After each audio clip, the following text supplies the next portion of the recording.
Imagine you're born in 1933 Germany. The first sound you hear is a mother whispering your name. But the next voice, Hitler's, echoing on the family radio. From your first steps, your world isn't your own. The state has a plan for you. The Nazi regime saw children not as individuals but as clay to be molded into obedient, fanatical servants of the Reich. Nurseries hung swastikas beside cribs. Picture books taught hate. Fairy tales were rewritten to glorify blood purity. Even lullabies carried Nazi slogans. By the time you enter school, your textbooks are rewritten. Math problems ask, if one disabled person costs 5 Reichsmarks a day, how many could the state afford if we eliminate them? History celebrates Germanic warriors and Hitler's rise. Biology teaches racial hierarchy. And gym class, it's paramilitary training. There's no escape. Not in the classroom, not at home, not even in dreams. If you were a boy, you'd join the Hitlerjugend. A girl, the League of German Girls. What looked like summer camps were, in fact, indoctrination boot camps. You marched, sang patriotic songs, trained with weapons, and pledged loyalty not to your parents, not to God, but to Adolf Hitler. You were told your parents were outdated. The future was the Führer. The state was your new family. Friendships were tested. A friend who showed doubt, report them. Even siblings turned on each other, whispering to youth leaders if a family member criticized Hitler.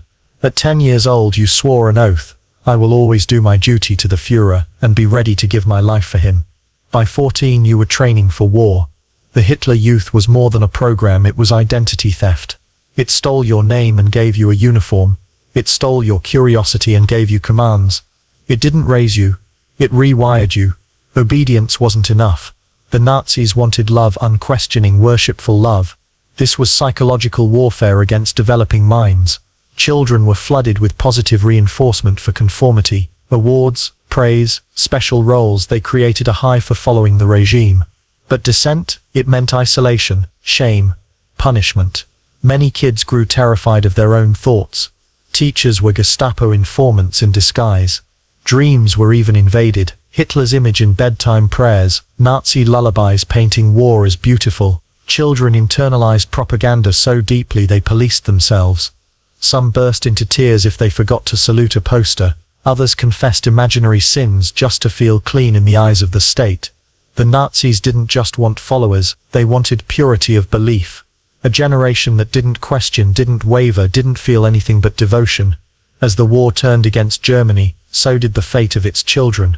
By 1944, teenage boys were being drafted. Hitler Youth brigades fought and died in the Battle of Berlin. Some were as young as 12. They weren't prepared soldiers. They were programmed believers, walking into bullets with wooden rifles and blind loyalty. One Nazi commander said, "These boys are more reliable than the regular army. They don't think, they just act." Girls weren't spared. Many were nurses. Others were conscripted into breeding programs like Lebensborn, forced to give birth to racially pure babies for the Reich. Childhood ended in blood. And for many, it never really began. What was supposed to be the most innocent time of life became a battlefield, both literal and mental. The war ended. The regime collapsed. But the children remained confused, broken, and reeling from years of manipulation. Many didn't know how to think independently. They'd never learned how. Others felt betrayed, realizing the smiles, the songs, the unity were all lies. Post-war Germany was flooded with children who had once saluted Hitler without question, now trying to unlearn everything they believed. Some clung to the ideology. Others were consumed by guilt.